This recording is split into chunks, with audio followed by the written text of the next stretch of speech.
Hola, hola. Feliz día para todos. Bienvenidos a nuestro nuevo webinar de hoy, que lo hacemos con mucho gusto, de la Agencia de Aduana de Patricio Zulueta. Hoy vamos a continuar viendo el tema que empezamos ya hace un par de semanas atrás, ¿cierto? Los tres pilares del comercio internacional. Vamos a profundizar en el tema del primer pilar, que es la compraventa internacional. Pero antes de dejar a nuestro querido speaker, vamos a dejar a don Marcelo Blaser, gerente comercial de la Agencia de Aduana, que les quiere dar un cordial saludo. Marcelo. Bueno, le doy la bienvenida a todo este maravilloso foro que ya se incorporó y que estaban ahí en la sala de espera. Y además la bienvenida a Alejandro Garay, que es nuestro profesor emérito, que les va a dictar esta muy buena, excelente capacitación. Quedamos todos atentos a vuestros requerimientos y a las consultas que deseen hacer. Saludos para todos y entramos ya en tema. Nancy. Gracias, Marcelo. Y ahora vamos a dejar en este escenario virtual a don Alejandro Garay. Alejandro Garay, ¿dónde está don Alejandro Garay? Alejandro, como ya les habíamos comentado, él es docente académico, magíster en todo el tema de logística regional e internacional, apasionado por este tema, por supuesto, y hoy va a profundizar en el primer pilar, que es la compraventa internacional, en todo lo que requiere la documentación utilizada. Así que el micrófono y el escenario virtual es tuyo, Alejandro. Bienvenidos a todos. Hola, ¿cómo están? Bienvenidos. Voy a tener que saludarlos rápidamente porque me equivoqué de Zoom, me equivoqué de reunión. Yo tenía entendido que hoy día tenía una charla de música, de gustos musicales. Pero antes de irme, antes de retirarme, Catalina, que me estás escuchando, quiero saludarte. ¿Cómo estás, Catalina?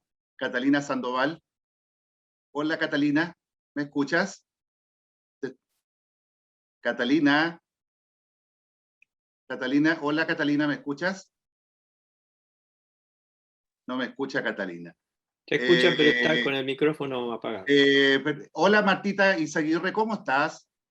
De Managua, Nicaragua, aunque vivo en Chile, pero estoy en Managua, Nicaragua y no me podía perder la charla. Muy bien, gusto saludarte, pero tengo que irme porque yo vine a otra charla.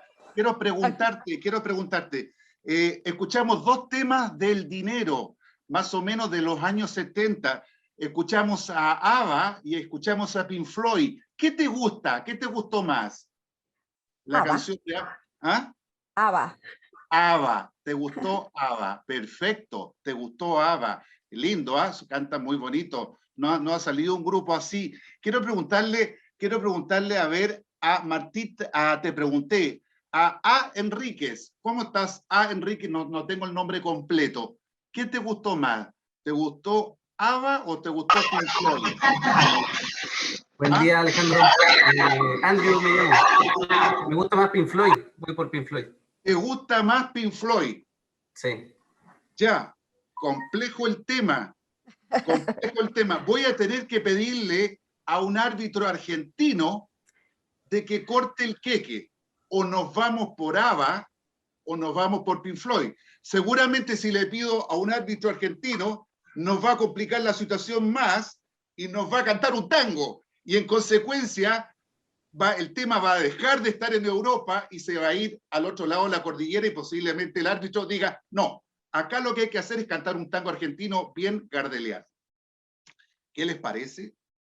Ese es el problema que tiene también la compraventa internacional, que cuesta ponerse de acuerdo en lo que tenemos que hacer, en lo que queremos hacer. La persona que me dijo que le gusta ABBA, probablemente, en su interioridad sea una persona tranquila, que le guste la música un poquito menos ruidosa, tal vez no tan vanguardista, muy bien cantada.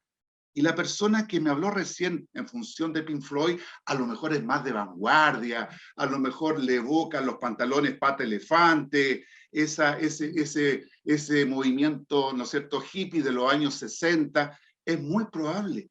En el comercio internacional pasa exactamente lo mismo. Que los gustos son distintos. En consecuencia, muchas veces las empresas se encuentran con gustos distintos, se encuentran con actitudes distintas y formas de respuesta distintas. Por eso que hoy día quiero compartir con ustedes, agradeciendo las palabras de la presentación, quiero presentarles a ustedes esta continuación, este análisis muy humilde, muy sencillo. No sé si ya están viendo ustedes lo que estoy mostrando. Sí, se ve. Sí. Yo les quiero desarrollar un poquito en forma muy documental, muy práctica, porque tenemos poquito tiempo. No quiero que me reten como la semana pasada. Vamos a analizar el pilar 1, que insisto, yo denomino la compraventa internacional, ¿no es cierto? Donde vamos a trabajarlo desde una perspectiva de la documentación que se utiliza. Esa es mi apuesta en estos próximos minutos. Ya hace 15 días atrás, si es que no me equivoco, ¿no es cierto? Haciendo un breve resumen de lo que ahí vimos, les presenté 3 pilares. El pilar que seguramente vamos a dejar al final de este ciclo de conferencias, de conversaciones, que es el pilar logístico. Tenemos el pilar aduanero, que es, en mi opinión, el motor de todo esto, el pilar aduanero, el pilar sanitario. Hoy día la palabra sanitario cobra mucha importancia, y el pilar que hoy día vamos a atender, que es la compraventa. Cuando nos juntamos hace 15 días, les comenté que existen fases, 5 fases de la compraventa internacional. ¿No es cierto? Yo les comenté esto. Les comenté que la primera fase, ¿no es cierto?, de la compraventa internacional es eso que tiene que ponerse de acuerdo el exportador, el importador. Hay que negociar, ¿no es cierto?, lugares de entrega, si se entrega en el país de origen o en el país de destino. Hay que ponerse de acuerdo en los precios, en los valores, cuáles son los plazos de entrega y evidentemente cuáles son los medios de pago a utilizar. Esos 4 puntos que están ahí bajo la negociación claramente son atravesados transversalmente por los términos internacionales de comercio, que estoy seguro que en una futura charla ahondaremos. En este momento quedémonos que la primera fase de la compraventa es la negociación, y después, evidentemente, establecer, ¿no es cierto?, contratos. Algunos llaman contratos, ya lo vamos a analizar, a la orden de compra. Algunos le llaman inclusive hasta una factura pro forma un contrato. Y evidentemente vamos a conversar un poquito sobre lo que, a mi juicio, es realmente un contrato en la mercadotecnia internacional, que es el contrato de compra-venta.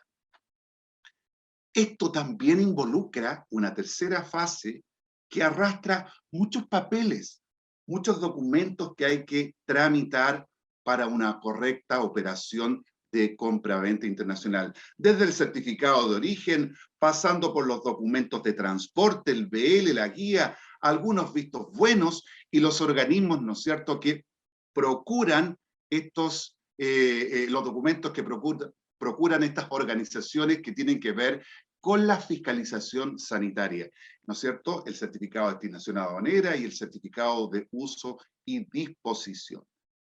También, muy importante, que va de la mano con la dimensión logística, es, ¿no es cierto?, la fase de los transportes y de los seguros. El carguío en planta, pasando por el seguro de transporte, el carguío en el destino, etc. Y finalmente, por aquel rol, ¿no es cierto?, estratégico que debe cumplir una agencia de aduana seria, correcta, ¿no es cierto?, profesional, que tiene que ver con el despacho aduanero de exportación y el despacho aduanero de importación. Esto era un resumen de cuáles son estas 5 fases de la compraventa internacional que siempre van muy concatenadas. Perfecto. Aquí les voy a mostrar, aquí tengo un resumen de, a mi juicio, tenemos muy poquito tiempo, de 14 documentos o contratos. He hecho una selección muy cuidadosa de 14 documentos o contratos que vamos a analizar hoy día en relación a la compraventa internacional. Los invito entonces a que hagamos un recorrido por estos 14 documentos o contratos. Yo voy mirando la hora, son las 11:10, partimos a las 11. Vamos entonces.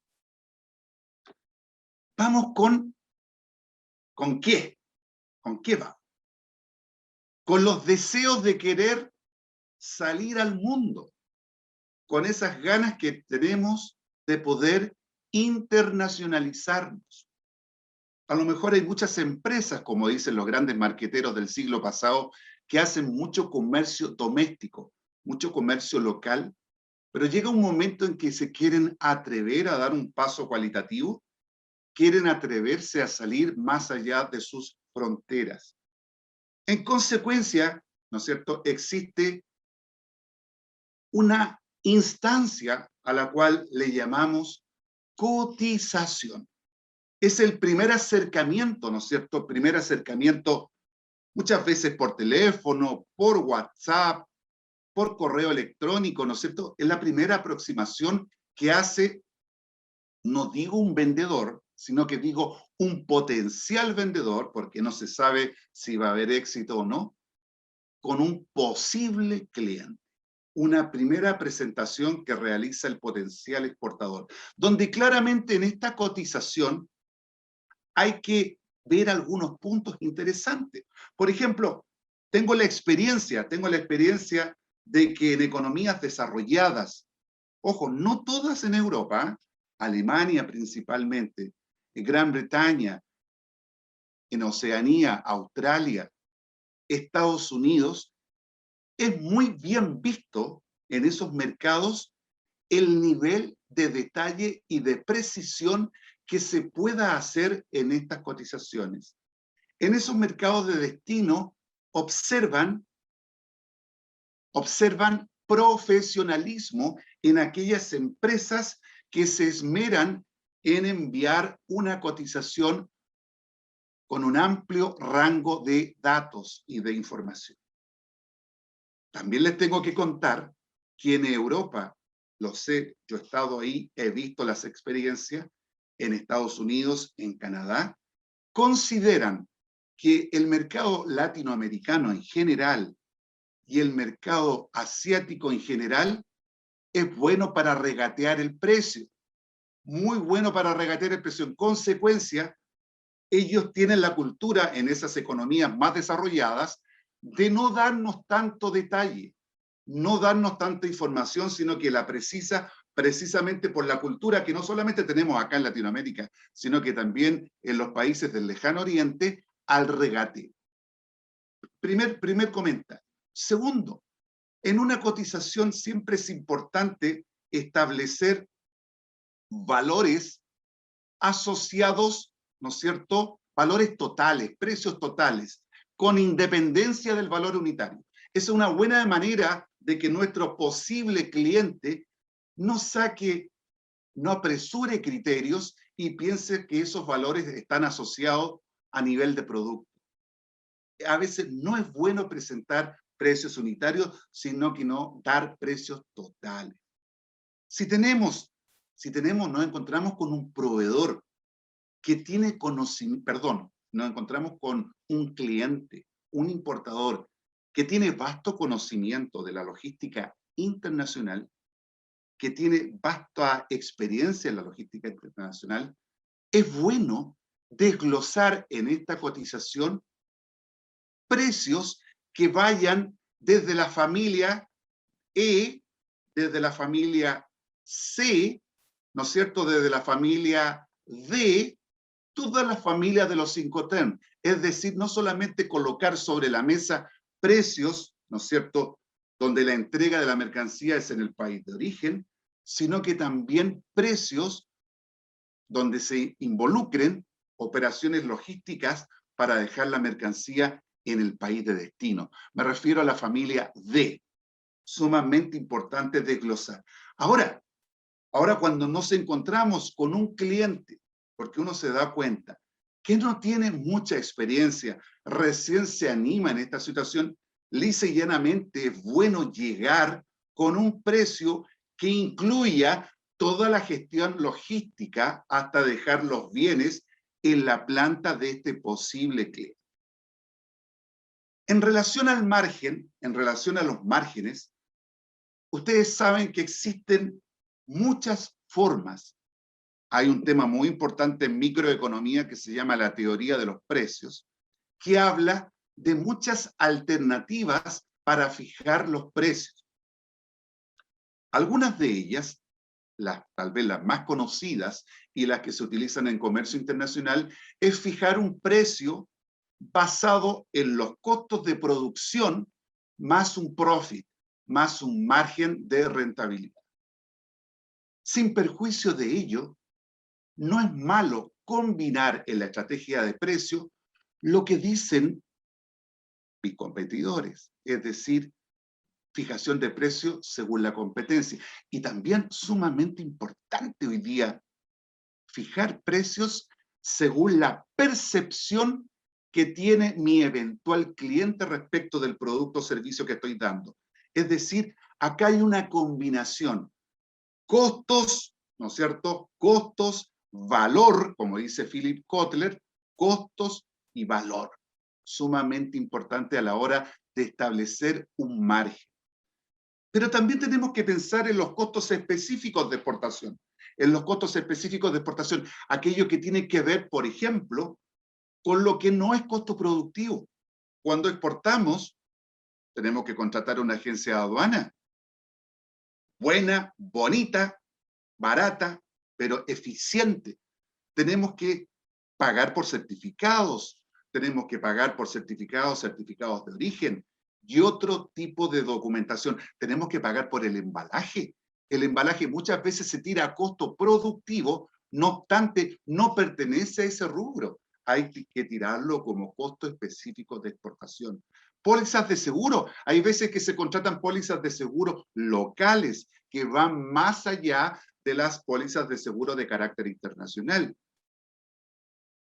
Si yo quiero vender FCA en el puerto de Valparaíso o quiero vender FCA en el aeropuerto de Santiago, claramente a mi export, a mi valor export, tendré que sumarle los costos específicos hasta llegar a ese Incoterm. Si yo quiero llegar al puerto de Valparaíso, tendré que sumar el THC en el puerto de Valparaíso. Tendré que sumar el THC en el aeropuerto de Santiago. Tendré que sumar lo que me cobran hoy día por pesar los contenedores según la normativa IMO, etcétera. Y esto que al final tengo acá en operaciones, sobre todo en operaciones en consignación libre. Marta, yo no sé, tú me estás escuchando, Martita Izaguirre, yo no sé si ya en tu país se manejan estas mismas modalidades de venta. Tú puedes vender al exterior precios, ¿no es cierto?, precios a firme, pero también está la posibilidad de vender al exterior dejando que el cliente, ¿no es cierto?, según la coyuntura económica, fije los precios. ¿Ah? No sé si eso existe ya, Martita. No te escucho. Que yo no vivo acá, yo vivo en Chile. Ah, vale, vale, muy bien. Vale. Vale. Cada vez que se vende a consignación libre, evidentemente, muchas veces cuando se vende consignación libre al exterior, cuando hay que informar a la aduana, después de, creo que son 210 días, informar a la aduana el precio definitivo de la mercancía a través del IBB, nos encontramos que el recibidor en destino está considerando unos gastos de hotelería, asado, almuerzo, un festival, qué sé yo, comisiones, y él dice, lo hice justamente para poder captar clientes. Cuando eso no está considerado en el contrato de compraventa, muchas veces se nos cae el pelo como se me cayó a mí. Es increíble. En consecuencia, todo eso hay que tenerlo muy claro en una cotización inicial. Una vez que hemos emitido esta comisión, esta cotización inicial, evidentemente esto se traduce en una orden de compra. Una orden de compra por parte del cliente, ¿no es cierto? Ya vimos que esta orden de compra viene precedida de un intercambio de información, ¿no es cierto? Hay mucha información que se conversó por teléfono. También se conoce esta orden de compra como orden de pedido, ¿no es cierto? No están haciendo una orden de pedido en función de un Incoterm, en función de un medio de pago que se ha seleccionado. y sobre todo la cantidad de días que dura la oferta. Muchas veces, como les comentaba, esta orden de compra, no siendo un contrato de compra-venta, muchas veces sustituye a este contrato de compra-venta, ¿no es cierto?, por dos motivos, o porque los valores son bajos, o porque en algunos países, en algunas áreas geográficas, como ocurre aquí en América Latina, ¿no es cierto?, no es de mucho uso. También comentarles que estas órdenes de compra, ya que les comentaba a ustedes que a veces se envían mercancías a distribuidores, a veces las órdenes de compra no necesariamente son emitidas, ¿no es cierto?, por los importadores, sino por estos intermediarios, estas empresas de trading, ¿no es cierto?, que van a ser los encargados de distribuir los bienes en el mercado de destino. Una vez que al proveedor le ha llegado, ¿no es cierto?, la orden de compra, es el momento de encuadrar o de acotar las alternativas. Es decir, dejarlo más o menos ya clarito a través de una factura que, si bien es cierto, no es definitiva, la verdad que tiene bastantes usos esta factura pro forma. Muchas veces acá en Chile, sobre todo cuando se vende en modalidades distintas de afirme, muchas veces el pedidor arancelario de un agente de aduana ocupa la factura pro forma como elemento base, ¿no es cierto?, para completar el DUS en operaciones distintas de afirme. Muchas veces cuando un importador necesita, ¿no es cierto?, abrir una carta de crédito, muchas veces en el banco emisor le solicitan la factura pro forma como antecedente para poder iniciar a cursarse una carta de crédito. Y también se utiliza, ¿no es cierto?, cuando hay que hacer envío, ¿no es cierto?, de muestras comerciales. Es importante que esta factura pro forma, ¿no es cierto?, ratifique exactamente las condiciones establecidas, y muchas veces, ya les digo, se considera, no siéndolo, un contrato de compraventa cuando tiene la firma del que la está enviando como del que la está recibiendo. La factura pro forma en algún minuto tiene que convertirse en una factura de carácter definitivo. Siempre es emitido por el vendedor, vuelve a ratificar las condiciones específicas de la operación, el precio, ¿no es cierto?, siempre asociado a un Incoterm, siempre asociado a un medio de pago, siempre asociado a una duración de oferta, ¿no es cierto? Es sumamente importante tener estos documentos. Mediante el original de la factura comercial, ¿no es cierto?, acá en Chile, el exportador formaliza ante aduana, ¿no es cierto?, todos los trámites necesarios para que el agente de aduana pueda redactar, pueda establecer, pueda confeccionar el documento único de salida, sobre todo en lo que dice relación con el segundo mensaje. Si alguien me está escuchando en el exterior, quiero que sepan que acá en Chile el proceso de exportación tiene 3 etapas. Tiene una parte inicial que hay que pedirle permiso a la aduana a través del primer aviso. Hay una segunda mensaje que es la legalización, ¿no es cierto?, de la operación, y finalmente hay un tercer mensaje para aquellas operaciones distintas de afirme, que es el tema del IBB. La factura comercial es sumamente importante en el segundo mensaje de la legalización. Y en el destino, cuando la mercancía llegue a destino, al destino que fuere, seguramente el importador se la deberá presentar, ¿no es cierto?, a través de su despachador de aduanas, para que este despachador pueda proceder a la internación de los bienes. Muchas veces no le damos importancia a este documento. Un documento que puede ser crucial a la hora de una inspección física en el puerto o en el aeropuerto. Muchas veces decimos, ¿para qué sirve esta lista de empaque?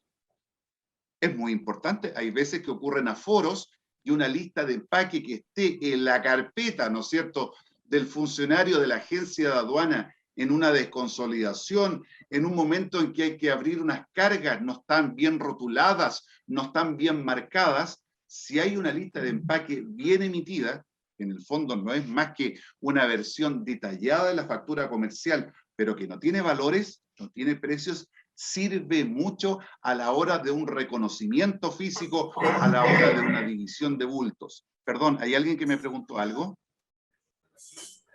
No. Importante la lista de empaque. La lista de empaque. Una copia siempre debe quedar en la carpeta del proveedor. Una copia siempre asociada a la expedición. ¿Qué significa esto, asociada a la expedición? Muchas veces me ha tocado ir al aeropuerto a un consolidado de carga aérea y en los mismos bultos, en un plástico detrás, muchas veces viene la guía aérea acompañada de la lista de empaque.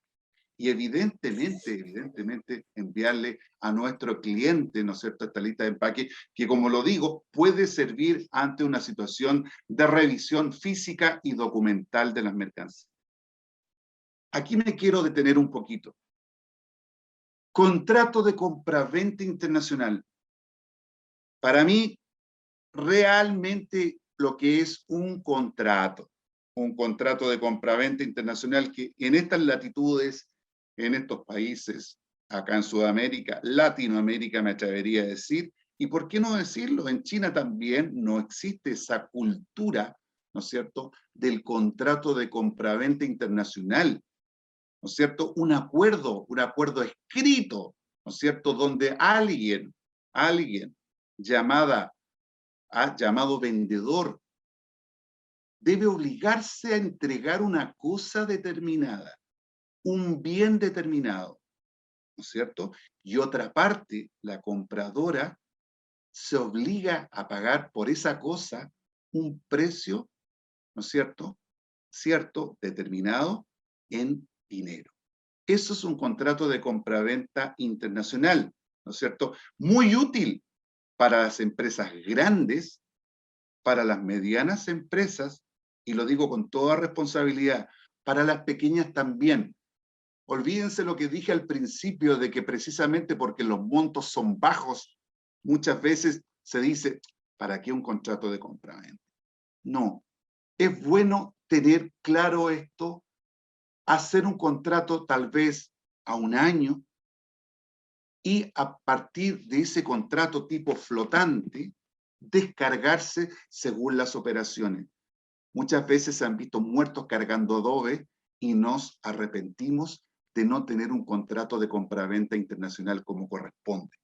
Entonces, mi sugerencia no es solamente para las grandes empresas ni para las medianas, sino que para los emprendedores que claramente, eso sí, establecen un programa de embarques en un tiempo determinado. Operaciones spot, tal vez si el monto no es tan fuerte, tan importante, probablemente las facturas pro forma, las órdenes de compra puedan ayudar. Pero cuando una empresa ya toma la decisión de colocarse al servicio del comercio internacional en operaciones repetitivas, esta es la figura que realmente te ayuda. Es tan importante el tema del contrato de la compraventa internacional, es tan álgido el tema de la contratación internacional, que la Organización de Naciones Unidas, en el año 1980, coloca a disposición... Una consulta, disculpa Alejandro, te habla Luis. Disculpa la interrupción, ¿me escucho? Luis. Sí, ¿quién emite o elabora este contrato de compra-venta? ¿El comprador o el vendedor? Y en el caso, porque bueno, es internacional, las firmas, porque no sé bajo qué está legislado, ¿no? Cuando se firma un contrato local, nacional, pues hay normas que se indican locales, que se indican en ese contrato al final en la última hoja. En este caso, ¿vale una firma de una empresa de África versus otra de, pues no sé, de Oceanía? ¿Cómo te llamas? Luis Jim, ¿De dónde eres, Luis? de Perú. Gracias por la pregunta, Luis. Bienvenido, muchas gracias. Gracias. Los contratos de compraventa internacional se firman, ¿no es cierto? Se firman entre vendedor y entre comprador. En el contrato de compraventa internacional, entonces, va la firma de quien vende y de quien compra. El tema está que tú, Luis, que eres peruano, estás vendiéndole a un chino, que se llama Chinchulín. Tú, como peruano, tú podrías, antes de que se firme el contrato de compraventa, dictaminar que la ley aplicable en el contrato de compraventa internacional sea la ley peruana. Por otro lado, el chino podría decirte, no, Luis, yo quiero que la ley aplicable sea la ley china. Cuando no hay problema en esa situación, cuando el chino no tiene ningún problema en aceptar que tú quieras que sea la ley peruana, no hay problema. Al contrario, si tú eres una persona que no tiene problema que sea la ley china, no hay ningún problema. Los contratos de compraventa se mantienen hasta hoy día con la firma de los dos países, de las dos empresas. El único requisito es que tenga un carácter de internacionalidad, es decir, que ambas empresas sean de países distintos y de domicilios distintos. El punto está en que el chino o tú, Luis, si no están de acuerdo, nace, eso es lo que quería explicar ahora, nace en el año 1980, ¿no es cierto?, una regulación al alero de la Organización de Naciones Unidas que se llama la Convención de Viena. La Convención de Viena fue una reunión muy importante que se sostuvo allá en Austria, concretamente en Viena, en el año 80, para, ¿no es cierto?, propiciar herramientas, por ejemplo, para dilucidar el problema que tú tienes en este minuto con tu cliente chino. Tú quieres que la ley sea peruana, pero el chino quiere que sea ley china. En consecuencia, según la Convención de Viena, ustedes pueden acordar que una justicia argentina, o una justicia española, o una justicia chilena, o un organismo internacional, como lo es la Cámara de Comercio Internacional, pueda actuar como árbitro, pueda actuar como la instancia que va a resolver un conflicto, no sé, de no pago, de incumplimiento, de cualquier tipo, cualquier naturaleza del problema. No sé si te contesté, Luis. Sí, bastante claro, Alejandro. Una consulta puntual adicional. ¿Cualquier país está, digamos, puede soportarse de esta convención? ¿O hay países que, así como algunas instituciones internacionales, que solamente algunos países pertenecen a esa institución y se pueden acoger a Yo te voy a dar una tarea a ti, Luis. Y yo te voy a dar una tarea a ti. Te voy a contestar por la experiencia que tengo yo acá en Chile, con toda seguridad. Esta convención es del año 80. Nuestro país se demoró 10 años, 1990, para que esta ley internacional esté consagrada hoy día dentro de las leyes chilenas. Hoy día es una ley nacional. En consecuencia, yo me imagino, aquí es donde entra el tema de la especulación, y esta es la tarea que te doy. Perú, lo digo con mucho respeto, ha seguido una escalada de integración internacional en estos momentos tan importante como la tuvo Chile hace 20 años. Yo no sé si ustedes saben que en estos momentos, Perú a nivel latinoamericano tiene un movimiento de integración que Chile ya mostró hace 20 años. Ustedes saben que hace 20 años nosotros estábamos en la primera línea en acuerdos comerciales. Entonces, bajo ese predicamento, yo estimo que Perú, tu país, también tiene ya la Convención de Viena como ley propia dentro de todo su conjunto de leyes nacionales. Y la otra parte, sí. La otra parte también tendría que tener tanto el comprador y el vendedor tienen que estar dentro de este marco regulatorio de la Convención de Viena, ¿no? Para que pueda aplicar. Por supuesto. Muchas gracias. Gracias a ti por hacerme la consulta, Luis. La Convención de Viena, entonces, ¿qué es lo que hace?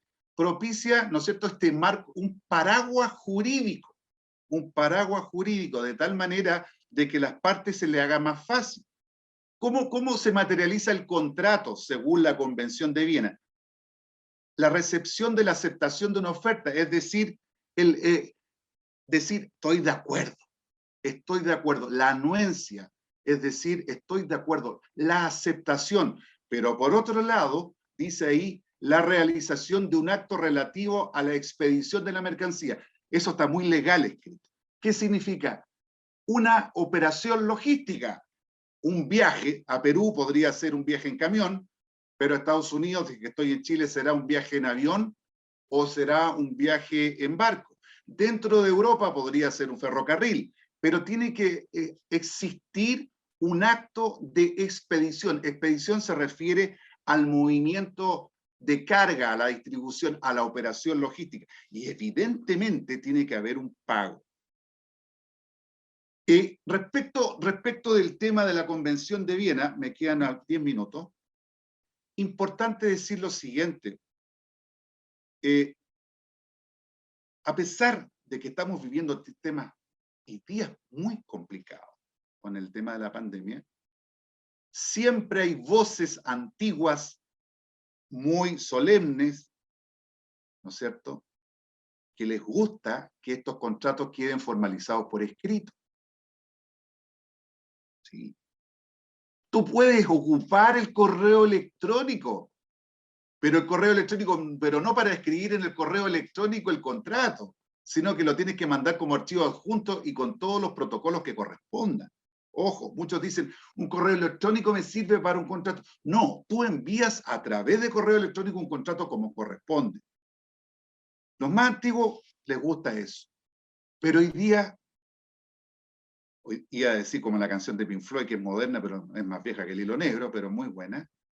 Pero hoy día, sobre todo la gente más joven, y sobre todo con los tiempos que estamos viviendo, hoy día la cadena en bloque, lo que se conoce como blockchain, sumamente importante a la hora de establecer contratos inteligentes.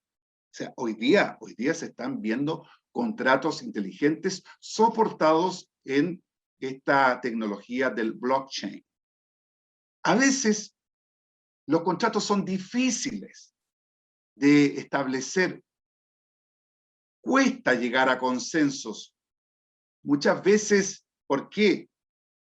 Por el monto, por el riesgo del país de destino, o por el riesgo del país también de origen, o muchas veces por el objeto del mismo. No es lo mismo comerciar, por ejemplo, armas.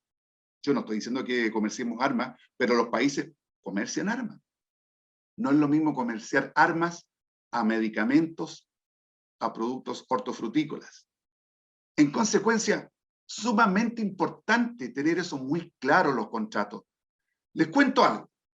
Ya les voy a hablar de la carta de crédito. La carta de crédito es un instrumento financiero muy importante, pero que no se acomoda mucho a nuestras exportaciones de fruta. Alejandro, ¿puedo hacerte una pregunta, Alejandro, antes de continuar? Rápidamente. La estructura y el orden de los documentos que mencionaste y demás, ¿tienen que ser de esa manera o todavía hay alguna posibilidad de variarlo? No, Marcelo, gracias por la pregunta. Yo aquí estoy pasando una materia como en la universidad, diciendo cuáles son todos los documentos que deben haber. Todos deben haber. Evidentemente, si una empresa ya tiene su cultura, tiene su manejo, tiene su trayectoria, tiene su historia, evidentemente que los adaptará y los manejará, ¿no es cierto?, conforme su estrategia, conforme el tiempo que disponga para operar. No, esto es una plataforma básica, genérica, y cada una de las empresas utilizará conforme su propia experiencia. ¿Sí? Muchas gracias. Vale. Como les decía, exportar fruta en Chile, nosotros somos un país frutero, pero no todas las economías que reciben nuestras frutas tienen leyes propias tan buenas como para nosotros. No sé si ustedes han escuchado hablar de la ley PACA. La ley PACA. La ley PACA es una ley que nació en la depresión 1929 en Estados Unidos para poder levantar a Estados Unidos de esa crisis. Esa ley es vigente. Y cada vez que un recibidor chileno se ve, ¿no es cierto?, perjudicado ¿no es cierto?, por la quiebra en Estados Unidos de alguna empresa de nuestras frutas, claramente se puede aplicar a la ley PACA. Es una suerte de fideicomiso que protege en primer término nuestras exportaciones ante de los gerentes, de los ejecutivos y de los accionistas de esa empresa que se declaró en quiebra. Muchas veces nuestras frutas se manejan bajo condición y la carta de crédito muchas veces no es suficiente. En consecuencia, en ese sentido, los contratos son complejos. Pero hay veces que los contratos no son tan complejos, ya sea porque las operaciones son de bajo valor o porque son operaciones más o menos repetitivas. ¿No es cierto? Esas son algunas recomendaciones importantes. Ahí usted les voy a dejar cuáles son las materias que deben incluirse en un contrato de compraventa, desde la identificación de las partes, ¿no es cierto?, desde la forma del pago, desde el precio, evidentemente las condiciones de entrega, esos son los 5 terms, patentes, etcétera, hasta el idioma en que se va a redactar el contrato, etcétera. Sigamos rápidamente. Nos quedan 10 minutos. Una palabra que nosotros no conocemos mucho en Chile, el albarán. Albarán o nota de entrega. El albarán es un simple recibo que es sumamente importante. Supongamos que estábamos vendiendo acá en Chile Ainsworth, en una planta, en Curacaví, en Casablanca o en Laguna Verde, acá cerca donde estoy yo. Perfecto, un camionero va a buscar la mercancía. Es importante que ese camionero que nos va a buscar la mercancía nos reciba documentalmente la mercancía con un papelito que se llama albarán. A lo mejor es muy simple, pero es una prueba, sirve en caso de para enviársela a nuestro cliente. Ese papelito en las cargas a granel, en las mercancías a granel, se utiliza mucho cuando la carga sube a bordo del buque. Cuando las cargas a granel suben a bordo del buque, se llama Mate's Receipt, ¿no es cierto? Es un documento que te entrega el capitán del buque como antecedente a lo que más adelante va a ser el BL, el conocimiento de embarque. Sumamente importante estos albaranes o estas notas de entrega, que se pueden emitir independientemente del lugar donde se esté entregando la mercancía. Evidentemente, Luis, que tú estás en Perú. Luis, ¿estás ahí o no? Ya, no está Luis. Luis, si quiere llegar a Estados Unidos, Luis, seguramente va a tener que presentar un certificado de origen, porque Perú también tiene un acuerdo de libre comercio con Estados Unidos. Es el único documento válido, ¿no es cierto?, válido documento físico, para poder hacer esta demostración de la prueba de origen. Existen otros mecanismos, las letanías, las leyendas, ¿no es cierto?, en otro tipo de acuerdos. Pero el certificado de origen es el documento que prueba, ¿no es cierto?, que la mercancía cumple con origen de tal manera de ser acogida, ¿no es cierto?, en el país de destino para las preferencias arancelarias. Evidentemente necesitamos también los certificados sanitarios y fitosanitarios. Acá en Chile los emite, ¿no es cierto?, por ejemplo, los temas sanitarios, tenemos Cernapesca. Ahí tenemos Cernapesca que está emitiendo un certificado sanitario en relación a una mercancía que va a Alemania. Y tenemos los certificados fitosanitarios que se emite por el Servicio Agrícola Ganadero para productos, ¿no es cierto?, que tienen que ver con el tema forestal, sumamente importante. Llegamos a los documentos de transporte. ¿Qué tenemos acá? Tenemos el BL. ¿Y por qué parto con el BL? Porque el transporte marítimo mueve el 90% de la carga a nivel mundial. El conocimiento de embarque marítimo lo podemos entender desde una triple naturaleza, desde un triple carácter. Primero, el BL es un título de propiedad, es un título de crédito, es un título de dominio. Y en ese contexto los BLs son o nominativos o son a la orden o al portador. A ver, Luis, ¿estás por ahí? O Martita, ¿estás por ahí? Alejandro, te quiero consultar, disculpa, te quería consultar cuando dices al portador, ¿a qué te refieres? Espera, para allá voy. Martita, Martita, Sí. ¿tú me escuchas? Sí, yo sí. Ujú. Este BL que estás viendo ahí, mira, ¿quién emite este BL? ¿Quién lo emite? ¿Cómo se llama la Eh, naviera? la naviera, a ver, título, Blaser, no, ese es el consiñeje es quien recibe. Arriba, arriba, mira, mira el monito que te estoy haciendo arriba. ¿Quién lo emite este BL? Popeye. Popeye el Marino. Popeye el Marino en la naviera. Popeye, y dime tú una cosa, ¿quién está exportando? Blaser, el Che. ¿Será ese? Sí, Representación. el Chipper. Blaser, el Che Representación. Esta es una empresa muy importante. Tiene oficinas en Sí. Buenos Aires, en Argentina. ¿Y quién es su cliente? ¿Quién El es su cliente? consiñé sería Banco Nacional de Labor, ¿será ese el consiñé? Es Consiñé, ¿no? el cliente. Mira, son dos hermanitas, una empresa espectacular que yo conozco en Italia, Novoa y la Raín Sorelle. Ah, ok. Ellos son los importadores, ellas, las dos hermanas, son las clientes de Blaser. Pero fíjate que la consignación no va a ellas, la consignación va al Banco Nacional del Laboro. ¿Te das cuenta, no? ¿Te das cuenta de eso, Martita? Pero ¿Por ¿por qué algunas qué? veces va? ¿Por qué? Sí, ¿por qué? Porque Porque el algunas veces BL, nos... porque este BL es un BL a la orden. Uf, Este es un ok, BL a la a la orden. orden, to Aquí the order. seguramente, mira lo que te voy a decir. Seguramente la empresa Blaser, el Che Representaciones, no tiene mucha confianza en estas chicas italianas. No tiene mucha en el pago. En consecuencia, ¿qué es lo que pidió? Pidió que se abra una carta de crédito. Una carta de crédito. Por eso que el BL está emitido a nombre de ese banco. Ok. Hay veces que los BL son al portador, que es la pregunta de Marcelo. Los BL son al portador, ¿saben cuándo? Cuando las mercancías se comercializan inclusive antes de que lleguen a destino. Los commodities, me refiero al ganado bovino argentino, me refiero a la sal, me refiero al concentrado de cobre, a todo lo que es considerado commodity y que se transa en los mercados internacionales, muchas veces se venden antes de que termine la operación logística. En consecuencia, los BL se emiten al portador. ¿Al portador de qué? El que tiene el BL en la mano. El que lo tiene puede internar la mercancía. Los BLs también tienen un carácter de acuse de recibo. Si se dan cuenta, este BL está prepagado.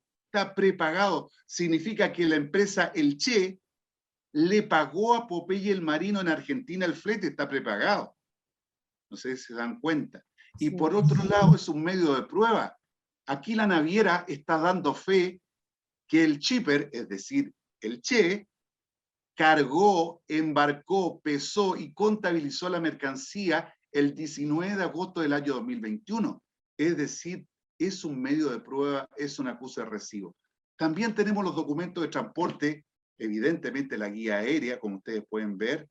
Alejandro, querido, perdón que te interrumpa.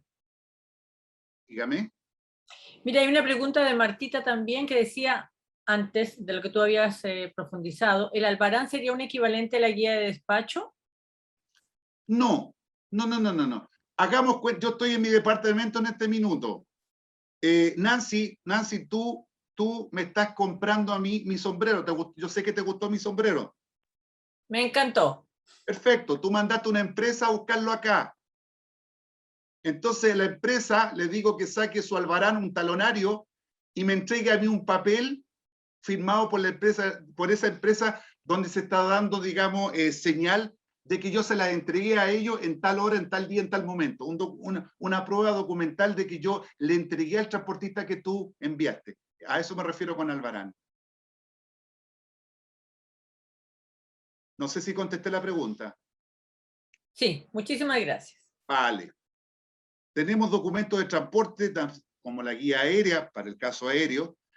A nivel terrestre se utiliza mucho acá en Sudamérica la carta de porte. No ocupamos el ferrocarril. el ferrocarril, pero existe carta de porte para transporte ferroviario, en Europa se utiliza mucho, y tenemos la carta de crédito, evidentemente. La carta de crédito es ese instrumento, ¿no es cierto?, que garantiza el pago a un proveedor, pero por otro lado garantiza al importador que el exportador va a cumplir con ciertas condiciones, ciertas características, ciertos requisitos. La carta de crédito está pensada al alero de la Cámara de Comercio Internacional, la publicación número 600. Importante que cuando exportemos al exterior siempre lo hagamos en términos irrevocables, confirmada y a la vista, de tal manera de que tengamos la seguridad del pago ante todas las situaciones. No es barata una carta de crédito, hay que decirlo, pero es segura, bastante segura. Tenemos también evidentemente los seguros de transporte. Los seguros de transporte. De acuerdo a los Incoterm 2020, yo lo he dicho en otras charlas, en otras reuniones, de acuerdo a los Incoterm 2020, de los 11 Incoterm que existen, de los 11, solamente existe obligación de contratar un seguro en CIF y CIP, CIF y CIP. CIF se ocupa, ¿no es cierto?, cuando es carga a granel, la cobertura la más barata, la letra C, y para lo que es contenedores, CIP, la cobertura la más cara, la de mayor amplitud, la letra A del Instituto de Londres. Pero como no todo es marítimo, existen pólizas terrestres, como pueden ver ahí, pólizas aéreas. Tenemos el seguro de crédito. El seguro de crédito no es carta de crédito, ni tampoco es el seguro de la mercancía. Son seguros que se contratan con compañías de seguro ante la imposibilidad, ante el riesgo del impago. Siempre cuando uno exporta, hay riesgos comerciales de quiebra, de insolvencia económica. En ese caso, los seguros de crédito te pueden llevar hasta un 85%. Y cuando los países de destino tienen riesgo político, hay un perfil de riesgo alto y se produce un impago, claramente estos seguros te pueden reintegrar hasta el 90% en caso de riesgo político. Finalmente, miren, esto tampoco es muy tratado. Sigamos con el tema de la fruta. Exportamos fruta a Estados Unidos. No sé si ustedes saben esto, exportamos fruta a un importador. El importador distribuye la fruta en un supermercado. Alguien compra manzanas, se enferma del estómago, ese importador norteamericano perfectamente puede demandar al supermercado en Estados Unidos. Y el supermercado, ¿qué es lo que hace? Demanda al importador norteamericano. ¿Qué es lo que hace el importador norteamericano? Demanda al exportador chileno. ¿Qué pasa con el exportador chileno si no tiene contratada una póliza de seguro de responsabilidad civil? La verdad es que el negocio se le viene abajo porque alguien se enfermó de la guatita. Eso quería contarles hoy día respecto de este pilar 1, que yo le llamo la compraventa internacional, documentación utilizada. Yo no sé si alguien me quiere hacer alguna consulta. Buen día, don Alejandro. Buenos días, señor. ¿Quién me habla? Ronald por acá. Ronald, ya. ¿De dónde me hablas tú? De Chile. Ya. Una consulta. En el caso de una exportación marítima con cláusula CIF, esta cláusula de Incoterm CIF, a efecto de seguro, finaliza cuando llega al puerto de destino la carga sin ser descargada. A ver si te escuché bien. Una exportación CIF, con F, ¿no es cierto? Sí, exportación, CIF, marítima. Exportación marítima. Sí. El seguro es de bodega a bodega. Ah, ya, es de bodega a bodega. Ya, o sea, el importador no se preocupa del efecto de daño carga, porque esa carga va a llegar hasta su bodega convenida. Sí, señor. Yo sé por qué es tu pregunta. Porque CIF significa costo, seguro y flete en el puerto de destino sin descarga. Sin descarga. Entonces uno podría pensar que la cobertura termina ahí. No. En CIF, la cobertura es la letra C del Instituto de Londres, que es de puerta a puerta. De puerta a puerta. Y Y lo último, don Alejandro, para efectos de importaciones, marítima también, ¿se puede declarar en la guía de despacho los días libres que tienen los contenedores? A ver, una carga que llega a Chile. Correcto. Una carga que llega a Chile, se puede declarar en la guía de despacho los días libres que tiene el contenedor para efecto cuando recibe el jefe de bodega, sepa trabajar, sepa hacer el descargue y pueda entregar las unidades y no asumir extra costos. A ver, ¿Se puede? a ver si te entendí bien. Tú eres un importador, y tienes que traer contenedores a tu empresa, dependiendo del trato comercial que te dé la compañía naviera, es que te va a otorgar días libres para la devolución de los contenedores. La guía de despacho que utiliza el camionero que te lleva los contenedores, él puede anotar lo que quiera en esa guía de despacho. El punto es el respeto, si se va a respetar o no va a respetar a los acuerdos que tú tienes con la línea naviera. A ver, esto es un tema comercial. Hay empresas que por el volumen que manejan tienen todas las regalías del mundo, a pesar que hoy día estamos en un momento crítico porque hay escasez de contenedores, pero dejando el tema de la pandemia, cuando un cliente es grande, evidentemente no tiene la restricción para devolver los contenedores al depósito. Pero cuando un cliente no es tan grande, evidentemente que hay una cantidad de días que se le da después de que se descarga la mercancía en la bodega del cliente, en este caso en la tuya, para devolver. El hecho que vaya escrito en la guía de despacho o no guía de despacho, para mí es secundario. Acá lo que corresponde es que el recibidor de la carga en el depósito de contenedores, que normalmente están asociados, siempre tienen una asociación con la naviera, prácticamente son el mismo grupo económico, sepan, ¿no es cierto?, por los documentos que están ingresados en el sistema electrónico de datos, de que tú tienes esos días y se tienen que respetar. O sea, la persona que está a cargo en el depósito de recibir esos contenedores vacíos no se va a guiar por lo que vea en un documento escrito, sino que más bien por las instrucciones que tiene de la línea. Ok. Gracias. Alejandrito, muchas gracias por esto. Mira, tenemos varias preguntas.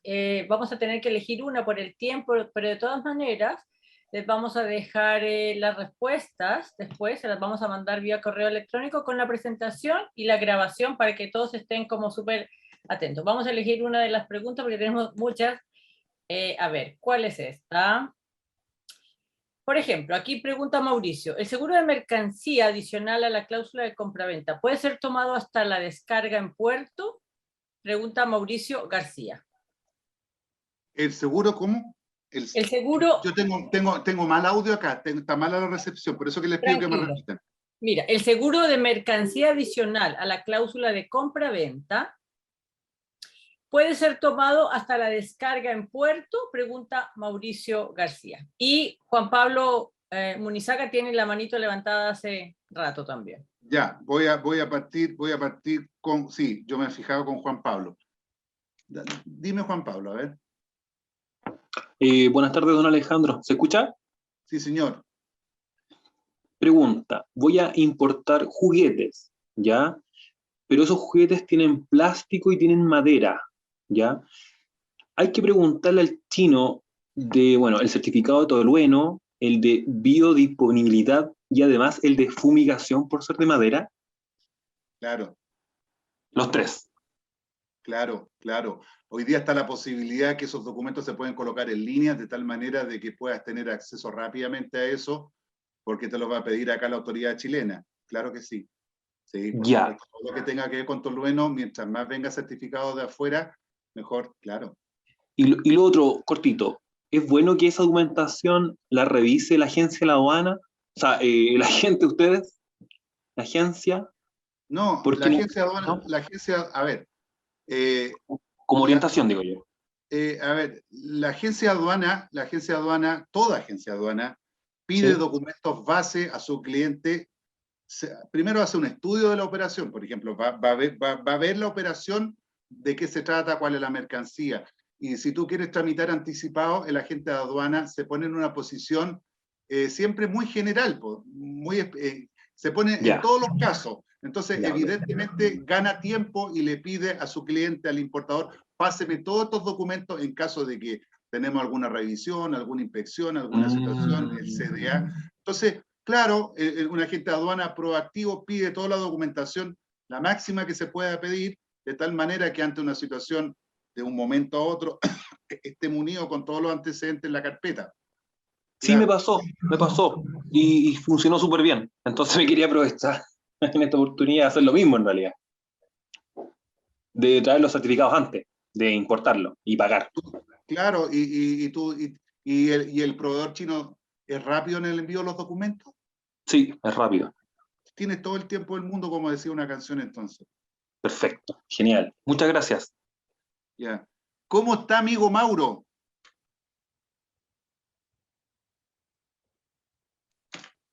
No te escucho. Hola, ¿qué tal? ¿Qué tal, Alejandro? ¿Cómo andas? Muy gusto saludarte. Tú me estás preguntando por un seguro adicional. Un seguro adicional. ¿Cómo es la cosa? Repíteme, por favor. Hablaste de un seguro en la presentación de un seguro adicional de carga. ¿Ese seguro lo puedo contratar de mi fábrica hasta la llegada al puerto? Ah, ya, vale. Ya me enchufé. Supongamos que yo, Alejandro, estoy aquí y le vendo a Mauricio García, que está en China, y yo le vendo FCA en el puerto de Valparaíso, No se olviden que el FCA tiene dos alternativas. Yo le puedo entregar a Mauricio la carga en mi planta, FCA, y la otra en el puerto de Valparaíso. En consecuencia, el seguro más grande, el más importante, lo tiene que tomar Mauricio, que está en China, en FCA. Pero eso no implica de que yo pueda contratar un seguro local desde mi planta hasta el momento que estoy entregando la mercancía, ¿no es cierto?, hasta el puerto de Valparaíso, ¿no es cierto?, que incluya, ¿no es cierto?, que incluya la estadía ahí, la estadía en el puerto, ¿no es cierto?, hasta que el naviero vaya al stacking y tome la carga y la suba arriba del buque y se la lleve para China. O sea, hay algún momento en que como que hay dos seguros que se juntan y es mejor. O sea el seguro principal es de Mauricio, FCA, pero sin perjuicio de eso yo podría, porque Mauricio me lo puede pedir, es un cliente top para mí, y me dice, Alejandro, ¿sabes qué? Yo voy a contratar un seguro, pero quiero que igual me contrate un seguro local. Yo lo puedo hacer. Y evidentemente desde mi planta hasta que yo entrego a stacking la mercancía. No sé si era esa la pregunta, Mauro. Sí, eso anda. Sí, gracias, Alejandro. Ya, mi señor. Bueno, Alejandrito, agradecerte primero por la extraordinaria exposición, que el tiempo se hace cortísimo para poder profundizar todos estos temas que son tan relevantes. Agradecerle a toda la audiencia por habernos acompañado hoy. Recordarles que todas las preguntas que no se pudieron de repente profundizar ahora se las vamos a contestar y se las enviaremos vía correo. Los queremos dejar cordialmente invitados, por supuesto, para el próximo webinar, pero antes quiero dejar a don Marcelo Blaser, que les quiera dar unas palabras. Marcelo.